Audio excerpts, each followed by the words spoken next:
민법 제1003조에서는 배우자는 공동 상속인과 함께 상속을 받을 수 있다고 규정하고 있습니다. 다만 우리나라는 법률원주의를 채택하고 있기 때문에 상속이 인정되는 배우자는 법률상 배우자, 즉 법적으로 혼인신고를 한 배우자에 한정이 되고요.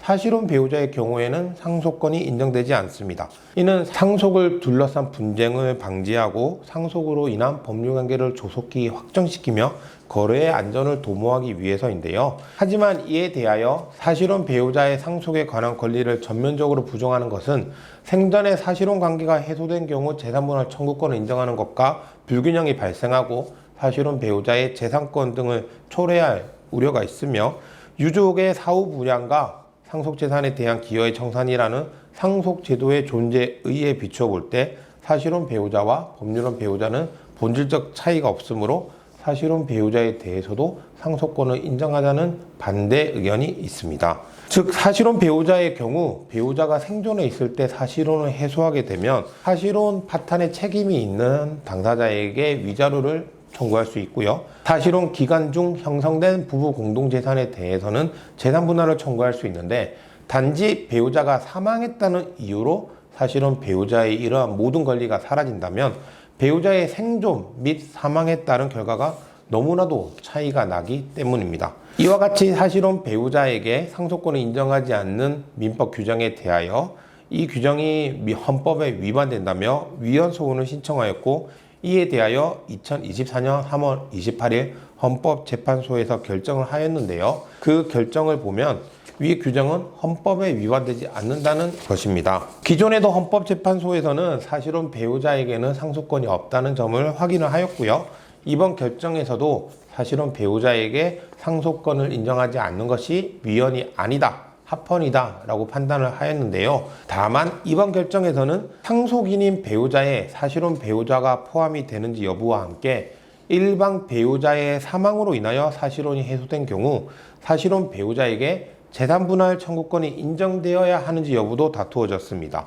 이에 대하여 헌법재판소는 일방의 사망으로 사실혼이 종료된 경우 생존 사실혼 배우자에게 재산분할 청구권을 인정하지 않는 부작위는 부적법하다고 판단을 하였는데요.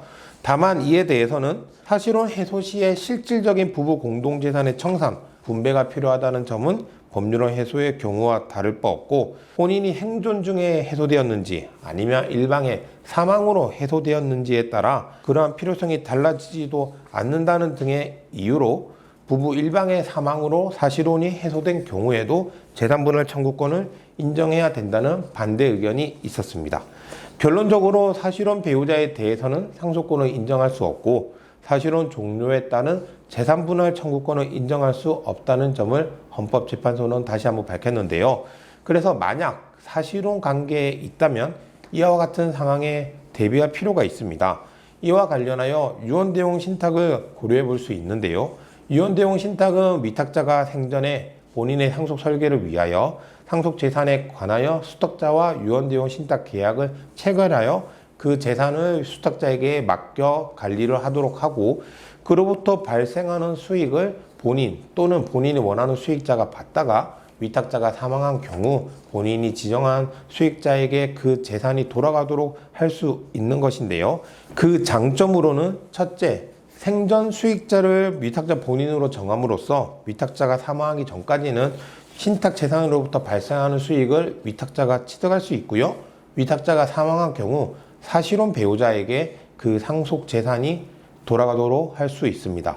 둘째, 특히 재혼 가정의 경우 여러 가지 이유로 사실혼 관계로 남는 경우가 많은데요.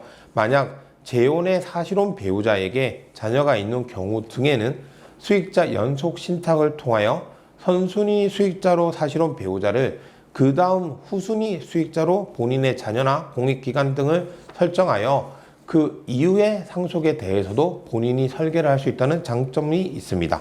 기타 유언대용 신탁은 위탁자의 의사에 따라 자유롭게 설정이 가능하므로 이와 관련하여 법적 도움이 필요하시거나 궁금한 점이 있으시다면 저희 법무법인 율쌤을 찾아주시기 바랍니다.